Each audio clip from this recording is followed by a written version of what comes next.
प्रसिद्ध कथा के अनुसार एक बार एक बुढ़िया और उनकी दो बहुओं ने शीतला माता व्रत किया। उन सभी को अष्टमी तिथि को बासी खाना खाना था। इसके चलते ही उन्होंने सप्तमी तिथि को ही भोजन बनाकर रख लिया था। पूजा करते समय पढ़ें शीतला अष्टमी की व्रत कथा, बनी रहेगी माँ की कृपा। एक प्रसिद्ध कथा के अनुसार एक बार एक बुढ़िया और उनकी दो बहुओं ने शीतला माता व्रत किया। उन सभी को अष्टमी तिथि को बासी खाना खाना था। इसके चलते ही उन्होंने सप्तमी तिथि को ही भोजन बनाकर रख लिया था। लेकिन दोनों बहुओं ने को बासी भोजन नहीं करना था, क्योंकि उन्हें कुछ समय पहले ही संतान हुई थी।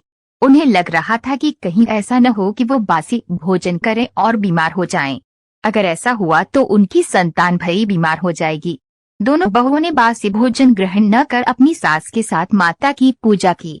इसके बाद पशुओं के लिए बनाए गए भोजन के साथ ही अपने लिए भी ताज़ा भोजन बना लिया, फिर उसे ग्रहण भी कर लिया।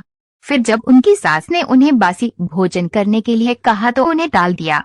ये कृत्य देख माता कुपित हो गई और अचानक ही उनके नवजातों की मृत्यु हो गई। जब ये बात सास को पता चली तो उसने अपनी बहुओं को घर से निकाल दिया। दोनों अपने बच्चों के शवों को लिए रास्ते पर जा रही थीं। तभी वे एक बरगद के पेड़ के नीचे आराम करने के लिए रुकी।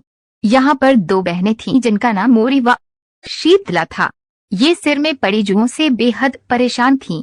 बहुओं को उनकी स्थिति देख उन पर दया आ गई। उन्होंने उनकी मदद करनी चाहिए और उन बहनों के सिर से जुएं निकाली। इससे उन दोनों बहनों को चैन मिल गया। उन बहनों ने बहुओं को आशीष दिया है कि तुम्हारी गोद हरी हो जाए। यह सुन उन बहुओं ने कहा कि उनकी हरी गोद तो लुट गई है। तब उनमें से एक बहन जिनका नाम शीतला था, दोनों बहुओं को लताड़ लगाई और कहा कि पाप कर्म का दंड तो भुगतना ही पड़ता है। तब उन दोनों बहुओं ने माता शीतला को पहचान लिया। वे दोनों उनके पैरों में पड़ गईं और क्षमा मांगने लगी। माता को उनके पश्चाताप करने पर दया आ गई और उन्होंने उनके मृत बालकों को जीवित कर दिया। यह देख वो खुशी खुशी गांव लौट आई। इसके बाद से पूरा गांव माता शीतला को मानने लगा।